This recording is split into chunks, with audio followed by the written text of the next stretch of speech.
your host, Erica Moore, checking in for Scenester.tv, sitting in between LA's DJ duo, the EC Twins. How you doing tonight, boys? I'd like to hear some more demanding adjectives before LA's DJ duo, like LA's phenomenal DJ duo. The Handsome Brothers. The world's biggest DJ duo. I mean, so I'm a bit pissed off, being honest, but you know, let's move on. We'll give you a second chance. All right. So what got you guys into music? At what age did you start, and who started first? You know what? We were just always raised in. Our dad, we were super poor, but he always had a record player or a speaker system, a turntable, before he had a TV, which pissed us right off because we wanted to watch cartoons, but he'd just batter us with music, and then we just grew up with him. So when he'd work night shift, we'd have our cousin look after us, who was a punk rocker, and he'd listen to actually The Cure and then a lot of punk stuff as well, and a lot of post-punk stuff. So we just had it battered into us. We really had no choice. It was child abuse. What's your favorite track to spin right now? EC Twins and CC Peniston, Like You Never Seen.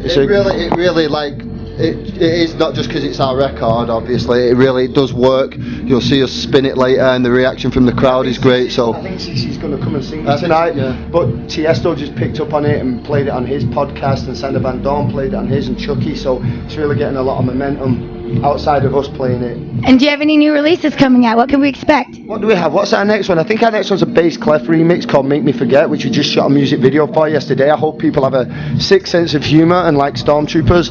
And then after that... That's what's in the music video. And after that we have one called Rock and Roll Music with the guy who's opening... No. Next is Dreams, right? Oh, Dreams. We have Dreams coming out on Black Hole Records. It's sorry about this. I'm very popular and important. I bet. We have one called Dreams. Alice is quite right with it's a cover of a Cranberries song, Dreams, from the 90s, and then after that Rock and Roll Music, which is on the market. We've got a lot coming out. We never know, to be honest. The labels can tell you they're putting out in 2 weeks and you end up waiting a year, but we have a lot coming out. You guys play all over the world. Where's your favorite place to spin, and where's your favorite place to party? Our favourite place to spin, it's real difficult. It just depends on the night, and I'm sure every DJ will tell you that. People ask that because one of our toughest gigs of the past year was Salt Lake City, and then we went and did it again, which we were kind of dreading, and it was one of our most fun gigs of the year. And then New York City was just fun, but LA's always fun. LA's kind of home. Yeah, LA's fun. Vegas is fun. We enjoyed Denmark a lot. We just had a great time in France and in Belgium.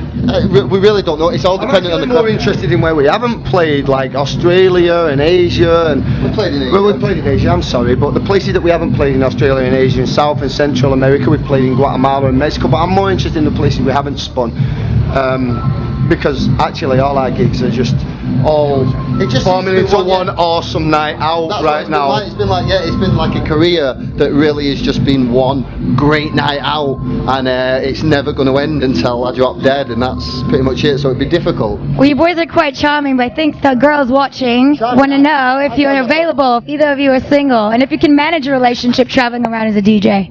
I wouldn't suggest it. I wouldn't suggest dating a DJ. More importantly, I wouldn't suggest dating an EC twin. Even if they were working in Burger King, I wouldn't suggest dating an EC twin. But you refer to us as charming. I find us rather obnoxious, to be honest. A little bit facetious, if anything. But I think you can get away with anything if you've got an accent. That said, you've got an accent, don't you? I might have picked one up. What's yours? Well, I have a friend visiting from Australia, and I've been spending a week with him, and I kind of. Wait a minute. Let me get this fucking straight. Please tell me you're not an American putting on that Australian accent. I'm not intentionally. I think I absorbed it. There's no chance. But let me tell you something. I've been away from Manchester since I was a child. Over half my life. We'll not go into details and figures, but a long fucking time, and I still have a straight up Manchester accent. You must be in love with this Australian guy. Are we in? So tell me, to people at home, because I'm sure they're interested, because you're quite charming. Are you single, or are you in fact dating an Australian guy who you meanwhile trying to adopt his accent? In a rather terrifying, obsessive manner. And quite convincingly, I might add.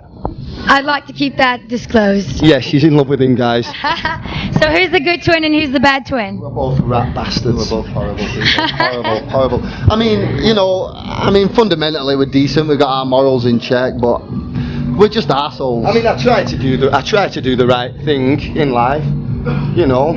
And where can we check you guys out? Where can we find more? Follow you guys on Twitter. Yeah, you can Google EC Twins Twitter, EC Twins Facebook, EC Twins. And then get plugged in, it's pretty obvious. EC Twins. Easy. For a laugh, someone Google EC Twins phone number. You'll probably find some shit. There They're getting ready to perform at Lore Nightclub on Ivar. Yeah, thank you for watching Scenes to TV. We're the EC twins. We're about to go downstairs. We're terrified. And we're gonna rage. We're definitely going to rage. I'm gonna be watching you. If you don't rage, you're fucking fired. There you have it.